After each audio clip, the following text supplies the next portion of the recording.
Olá, pessoal, de volta aqui com o nosso estudo do Evangelho segundo o Espiritismo. Nós continuamos com temas polêmicos, né? Na semana passada, na semana retrasada, nós estávamos falando de caridade para com os criminosos. Depois a gente passou para deve-se expor a vida por um malfeitor. Eu até brinquei com vocês aqui falando que quem chegou nesse canal agora, quem começou a ver esse vídeo já desligou e não quis nem mais saber de ouvir nada. Porque não existe caridade para criminoso e não existe expor a minha vida. Imagina a minha vida tão maravilhosa por um malfeitor. Eu nem sei o que ele vai fazer depois com essa vida que eu dei ali em nome dele, por ele. Então muita gente deve ter pensado isso, mas quem teve ali a boa vontade, quem quis, ficou no estudo e com certeza aprendeu alguma coisa, com certeza conseguiu refletir, fazer a sua reforma íntima e dar uma melhoradinha, pequenininha que seja. E agora a gente vai continuar falando de quê? Amar os inimigos. Se você já estava aí querendo sair do canal porque a gente falou nos vídeos passados, agora eu vou convidar você para ficar um pouquinho, que você não vai se arrepender. Lembrando sempre da importância de fazer a prece, a leitura de harmonização, para que nós possamos estar preparados, com uma energia melhor, com uma vibração melhor, para uma sintonia mais adequada com a espiritualidade amiga que está aqui nos amparando e nos intuindo, fazendo com que esse estudo possa ser mais proveitoso. Então, vamos lá? Amai os vossos inimigos. Se você está aí com o Evangelho, segundo o Espiritismo, se você está aí me acompanhando, você vai ver que os itens 1, 2 e 3, aliás, 1 e 2, eles são trechos retirados do Evangelho, Evangelho de Mateus e depois Evangelho de Lucas, né? E aí os itens 3 e 4, então, são o desenvolvimento do tema ali pelo Kardec. Pessoal, do que ele vai falar aqui de amar o inimigo? São duas mensagens, dois ensinamentos básicos, né? O primeiro é que é algo que muita gente confunde, que é achar que amar o inimigo é ter o mesmo sentimento por ele que você tem, que a pessoa tem por uma pessoa querida, por uma pessoa que ela tem afinidade. O próprio Evangelho vai dizer aqui, nós vamos ler, porque essa explicação ela é perfeita e clara, então a gente vai ler. O próprio Evangelho vai nos dizer que isso é quase que impossível, porque nós sabemos que, sendo espíritos, trazemos coisas de outras vidas, vou falar isso sempre aqui, trazemos sentimentos de encarnações passadas. Então é natural que se nós, se esses espíritos foram inimigos em encarnações passadas, é natural que nessa encarnação ainda exista algum resquício desse sentimento. Da mesma forma que a afinidade. Se existiam dois espíritos afins em encarnações passadas, é natural que essa afinidade continue pelas outras encarnações.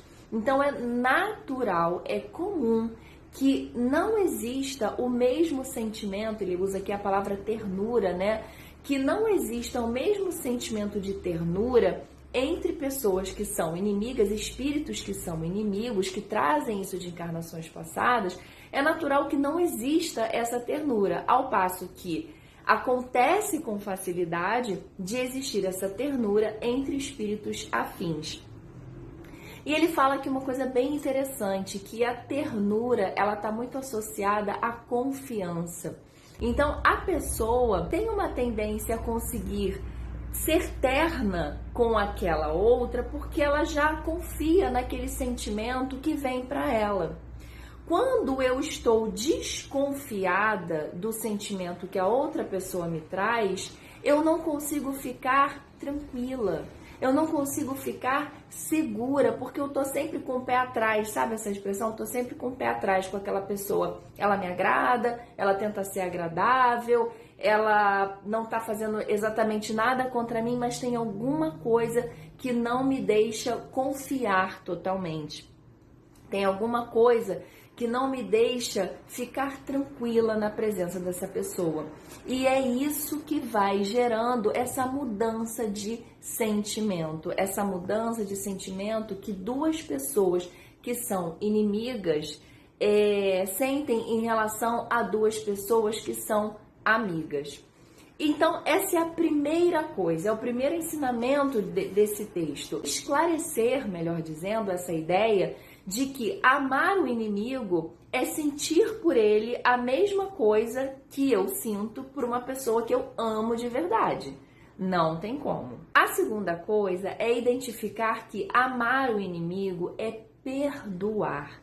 E nós sabemos que perdoar não é esquecer aquilo que alguém nos fez, mas sim ressignificar aquilo, deixar que aquilo não nos traga mais um impacto negativo nas nossas vidas.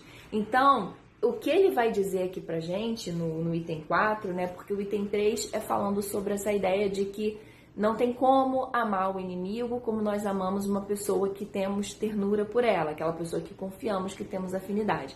E no item 4, ele então vai falar dessa ideia do perdão. Ele vai falar que se nós conseguimos, se nós formos capazes de perdoar esse inimigo, de passar por cima, de tratar bem essa pessoa, né, de retribuir o mal com o bem, isso já será um grande avanço para nós, né, na nossa evolução.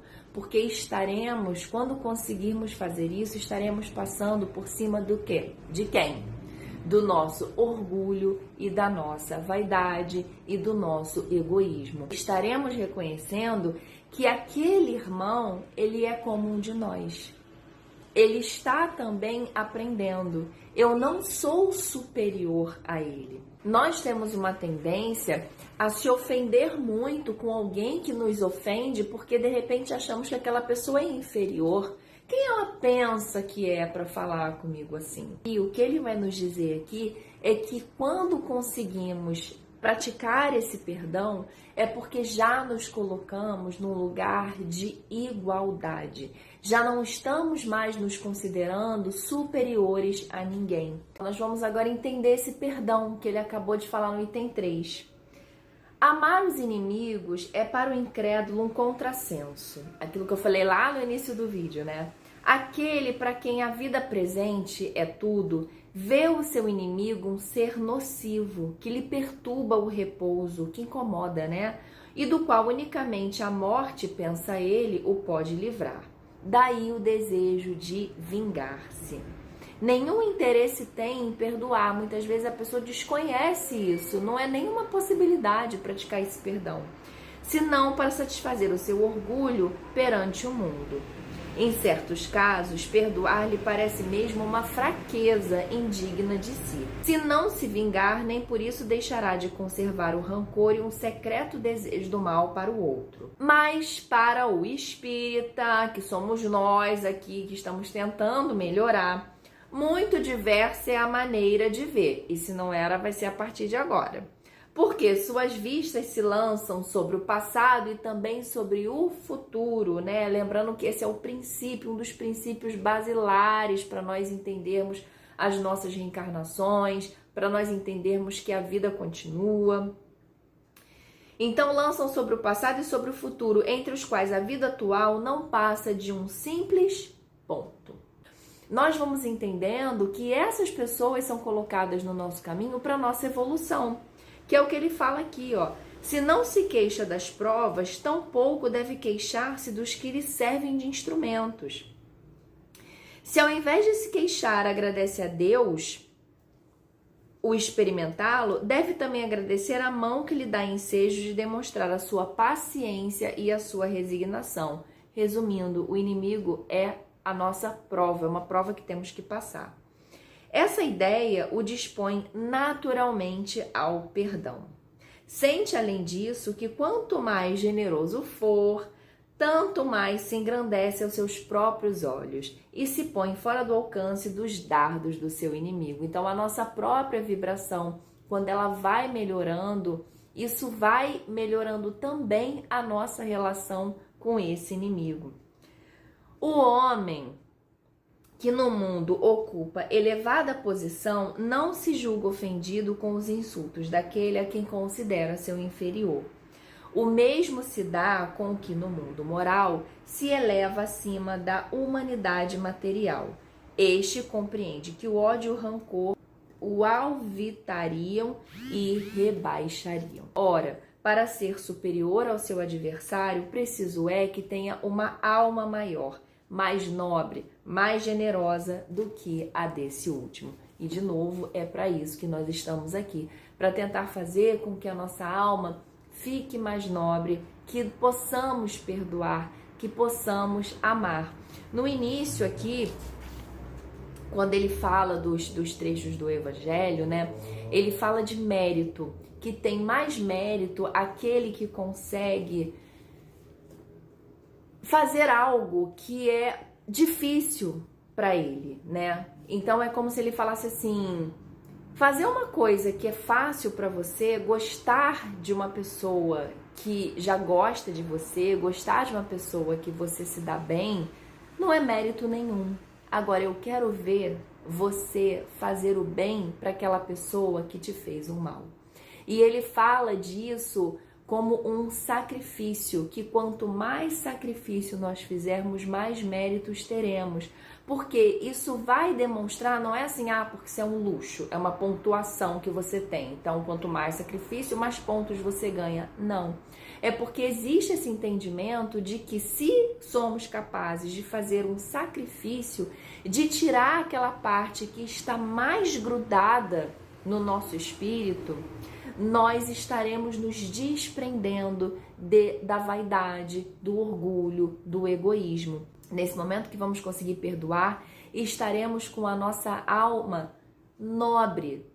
Estaremos com esse entendimento de que somos superiores à humanidade material. E superiores não no sentido de porque somos melhores, não, mas superiores porque já temos uma elevação, uma evolução moral. Já conseguimos enxergar outros valores, que são os valores do plano espiritual, a nossa verdadeira pátria, né? E não ainda os valores que a humanidade muitas vezes engrandece, a aparência, a riqueza, o poder, né? Então nós já estaremos de olho em outras coisas, entendendo que são outras coisas que fazem sentido para o nosso bem-estar, para viver melhor, né? Assim como aqui o nome do canal. Então, eu acho bem interessante depois vocês deem uma lidinha, porque ele fala disso, de tirar aquilo que é o mais difícil, né? Não necessariamente o que nós temos de melhor, o que nós temos de melhor é para ficar, mas é no sentido de tirar aquilo que tá com a gente há muito tempo e que já criou um apego, sabe aquela coisa assim, que já criou um limo ali, já tá grudado na gente e é difícil de tirar, porque tirar vai quebrar um pilarzinho da nossa casa, da nossa construção. Essas são as coisas difíceis, é isso que dói, é isso que vai fazer a nossa mudança, é isso que vai fazer com que nós soframos julgamentos daquelas pessoas que estão acostumadas com o nosso comportamento e de repente a gente fala, não vou, não quero, não gosto, não posso, não falo, né? São essas mudanças de postura que as pessoas que ainda continuam no nosso entorno e ainda não mudaram, elas vão ficar estranhando, vão ficar julgando, vão se afastar, né? Vão começar a falar mal, quem sabe vão se tornar os próximos inimigos, né? Se a gente der uma exagerada aqui. Mas é isso. A mensagem que fica desse estudo é: vamos tentar perdoar. Para tentar perdoar, vamos entender que isso vai ser bom pra gente, primeiramente.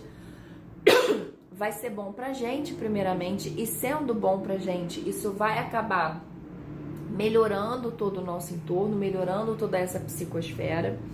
Vamos entender que esse amar não é amar como amamos um amigo, é perdoar e não desejar o mal. E vamos entender que sim, isso vai dar trabalho e isso vai doer, mas é para isso que nós estamos aqui. Segurando a mão do outro, estudando juntos, sabendo que você está sentindo a sua dor e eu estou sentindo a minha dor aqui também, e assim nós vamos caminhando juntos. Para finalizar, eu vou ler uma frase pequenininha da leitura que eu fiz antes, da minha leitura de harmonização, que ele fala aqui, ó: quem cumpre o dever que lhe é próprio age naturalmente em benefício do equilíbrio geral. Então, não vamos nos preocupar em mudar o outro. Vamos auxiliar, vamos perdoar, vamos tentar amar, sim. Mas vamos, em primeiro lugar, fazer o nosso dever, aquilo que nos é próprio, tendo a certeza de que quem faz a sua parte age naturalmente pelo bem de todos. E eu espero que esse estudo tenha te ajudado, eu espero que a partir de agora você comece a mudar, que você tente perdoar e que você consiga amar o seu inimigo. Até o nosso próximo estudo, pessoal!